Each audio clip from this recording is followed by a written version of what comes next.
Welcome back, everybody, and thank you, Linda, for joining us for another fabulous session answering viewers' questions. And today, our question comes in from Tomato Brush.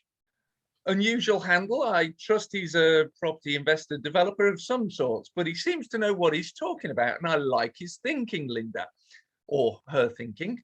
Yeah, could be. The question is to you, Linda, and this is a really smart one. We did a video on Class G, and then we did a Q&A Class G window displays. So there's two prior videos we've done here. And in comment to those videos, Tomato Brush has said, if I was to build a foyer just inside the front door with its own private little lobby, and then I had a door off to the shop and a door off to the flat, be it upstairs or downstairs, could I do that? Because I'm not changing the frontage of the shop, so surely I don't need permitted development for it. Well, right. Okay, let's Interesting question there. Let's start with this. This is about Class G, and I can't remember from which video he or she, Tomato Soup, has looked at. So if it was the earlier one, then it's changed. So just to reiterate, for Class G, that was previously fully permitted development, that you could just go ahead and do up to two flats above a commercial premises. You now have to submit a prior approval application. The permitted development right has gone. It needs a prior approval application. So that's that. One of the requirements of Class G, and that I have had some councils who will look at this and say that a new entrance, a foyer, a corridor, stairs constitute part of the flat, and you're not to have any part of the flat at the ground floor with the commercial. I interpret that to be some kind of habitable room or a bathroom or something like that. But there is one particular council who have said that a corridor, new door and all of that is part of the flat. So it depends on which council you're dealing with and whether they would take a foyer or vestibule, as my grandma probably would have called it. That's a good old Latin word, a vestibule, but a foyer. So if you're keeping the existing door of the shop, as you said, you walk in, there's a foyer, you go into the left or the right into the shop, and then you go upstairs. You can't go straight along, you would have to go upstairs because it's flats above. Then arguably, you're not making any changes to the front of the shop. So there's no material changes to the front elevation. So normally, if you are making material changes to the front elevation, you would also have to put in a full planning application as well. If you're not doing that, then arguably there's no requirement for that. If all you're doing is making a foyer and then stairs up, if the stairs don't already exist, my interpretation of that is that the foyer and the stairs are not a part of the flat. They're merely a means of access to get to the flat. But if the council in which this property is located take the view that that is a part and parcel of the flat, and there is an appeal on this ongoing at the moment. So it'd be interesting to see what that appeal decision comes back with and what the inspector says on that. But my interpretation would be that you could do that, put your prior approval application in, but it depends on the interpretation of the council. So it's an interesting question. That's a great answer, Linda. And just to share a little bit of experience of a different scenario which I have with a different council, it was actually, I'll name and shame the bank. It was a Santander. They did nothing wrong, but they had to put a planning application in to display signage or television monitors inside the bank.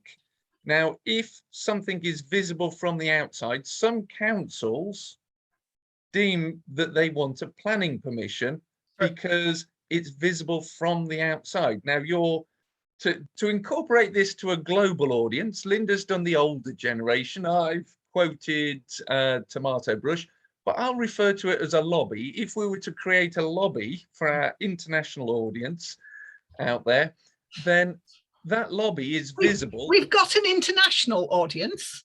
We certainly do. I didn't know about this. How fabulous. Have we gone global? We've gone global, Linda. Yes. You're the planning oracle, who is the global planning oracle.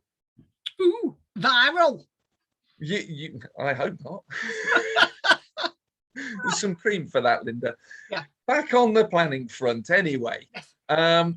You may need a planning permission because what you're developing and delivering is visible through the front window or the front door of the shop. Different councils have different interpretations. And also, if you're in a conservation area, they will be even more sensitive to this sort of change, where the shop front could have a vestibule, a porch, a foyer, or a lobby in which your visitors could change direction to whichever part they wanted. It's quite bizarre, as you say. As I've said a few minutes ago, it does depend on the council. This whole issue of digital displays came about, I think, initially from estate agents, and they were having big screens in their windows and displaying the various properties for sale. Now, some councils have said what that has required is an application for express consent to display advertisements. Now, it's nonsense. Then you get some councils who will say, oh, well, if it's such and such a distance back from the window, and I don't know what that distance is, because again, it depends on the council. If it's, say, a meter back from the window, then it doesn't require express consent. But it's just nonsense. I'm sorry. If it was a yellow and red sign and it was flashing lights or something, and it was a perspex box on the front of a shop, I can understand that. But putting a digital display screen behind a window, I think councils, come on, haven't you got enough things to deal with? Just let this go. And I think that's what councils have taken a view on it, and they've said, oh, just leave it. In the old world, do you remember the old world when we had use classes A1, A2 and so forth? Oh, yes, A2 I remember it was well. an estate agent.